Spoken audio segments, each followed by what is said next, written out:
Hey guys, what's up? I want to do a video real quick on waterproofing and a discussion on making your tub and shower surround as waterproof as possible.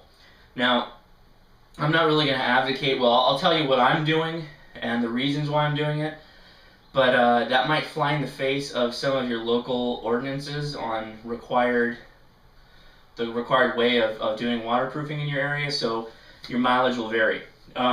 Generally, okay, what most people do and what most city ordinances say is that behind your hardbacker here, you put up like felt or a moisture barrier of some kind. A lot of people recommend different mil thickness of plastic barrier that you staple against the studs.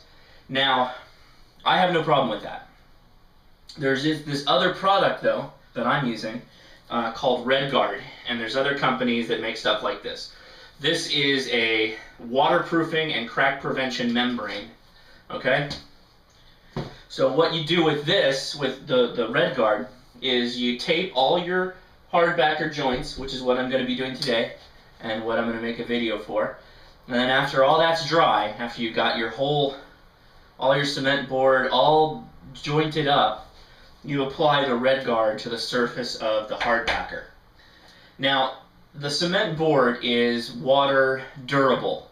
It will still take in water, and it will actually, the water can permeate through into wood and whatever you have behind there. Now, the reason for the waterproofer, the way I'm doing it, is I feel that making this exterior surface waterproof is superior than letting the water permeate to the back and then kind of drain down and then hopefully back into the tub area where it goes to the drain or through the eventual evaporation. That's the idea with a lot of this waterproofing, is that the backer board, the tile, the grout, the thin set is permeable to water, meaning water can transfer through it. When that happens, it's going to go and move through, and then it'll hit that vapor barrier that you have, and it's going to go down the vapor barrier over time, right? This is all over time. It's going to go down the vapor barrier, and when it gets to the lip of the tub down here at the bottom, remember how we nailed the lip of the tub up against the studs, and then what I didn't do because I'm using this RedGuard instead. But what you would have done with a felt or vapor barrier addition was you'd take your tub, you'd nail it in on top of the plastic vapor barrier, and then you take a coat of roofing tar or another waterproofing agent. You could use RedGuard for that waterproofing agent. And then you put the board over the top of that, the backer board. And so now you've got this plastic sheet, right, that goes all the way down, it hits the lip, and then the lip transfers it out and into the open air area where it can evaporate or go down the drain. Again, we're talking about a little water over a long period of time. The thing with mold requires stagnation and material to feed upon. So the reason why putting the vapor barrier on the back is a sound one is because the water will eventually just keep moving, hit that lip, and then redirect in. What I'm doing is different because I'm getting right on top of the backer board and I'm sealing everything possible. Everything up to the windowsill where I have the waterproof spray foam in place. That, to me, ideally, is going to create a permanent barrier, a non-at-all permeable in any way barrier. I don't mess with this hard rock, so this cement backer board stays as strong and durable as it's ever been, and it stays as dry and durable as the day I bought it. I think that's preferable in the long run to that of the plastic behind the hard backer.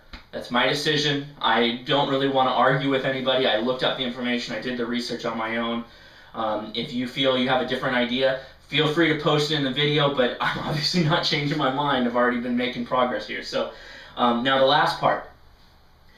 Plastic, hardbacker, and then RedGuard, or this RedGuard material. You don't want to do that, okay? That's what's called a mold sandwich. Go look up what a mold sandwich is, and it's where you have a vapor barrier of some kind of organic material that can be eaten by mold, and then another vapor barrier.